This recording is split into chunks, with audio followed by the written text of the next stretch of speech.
Ayan guys, update lang dito sa tinanim natin bougainvillea. Yan na po.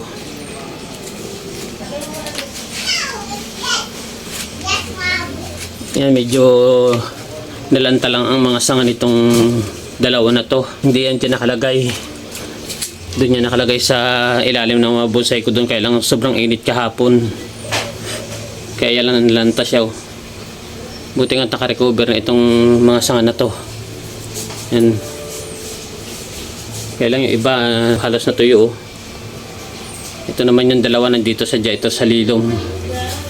Saka itong isa na to yung trinay lang natin kung mabubuhay siya dahil dito natin ay ibabad sa tubig. Yan, may shots na rin po siya.